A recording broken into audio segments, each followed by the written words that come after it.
In my last review, I said that my personal attachment to Donkey Kong Country 2 made it difficult for me to review it properly. If I'm honest, some of that attachment is also true for this game.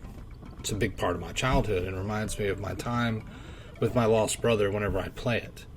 That said, I'm not as attached to it as I am the sequel, so I thought I would try to assess the game's strengths and weaknesses objectively based on its own merits.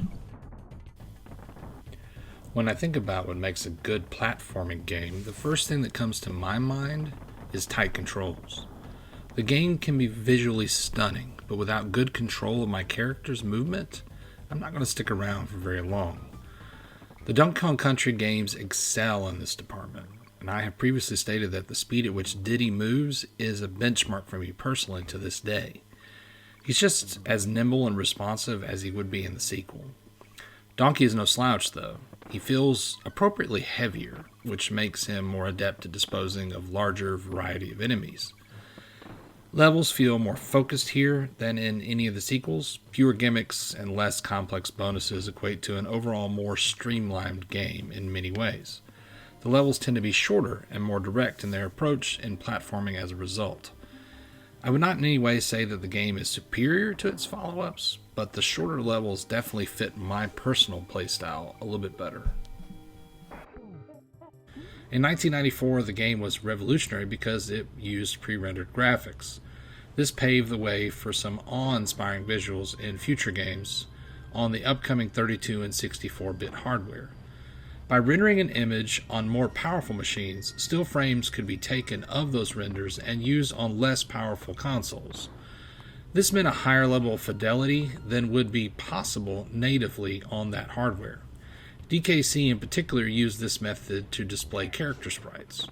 For the aging Super Nintendo, it was a real shot in the arm and kept the console relevant longer into the next generation consoles, while Nintendo continued development on the N64.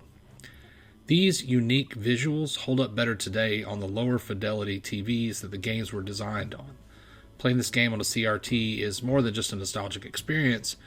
It reveals why so many people were taken aback by the graphics the game produced. And to this day on the console, nothing really looks like Donkey Kong Country, except for its two sequels. But good graphics do not make a great game. What sets the game apart is the aforementioned tight controls, the excellent level design, and the music. The music is something truly extraordinary. David Wise went above and beyond in this project to write music that tells a story in each level. The tracks are long and show a lot of variety, even throughout a single track.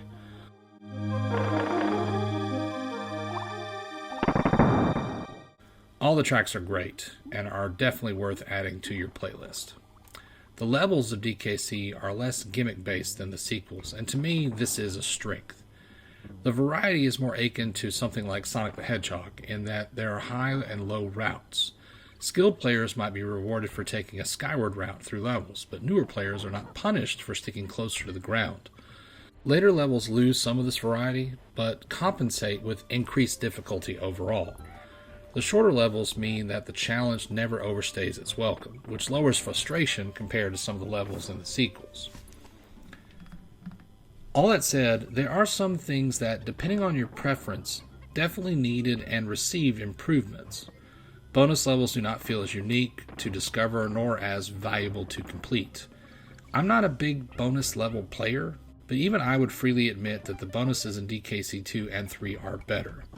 The bosses also feel a little undercooked. Several of them are palette swaps, and one is literally a can that throws normal stage enemies at you. Honestly though, neither of these are off-putting to me. I'm here for the platforming, stage design, and music.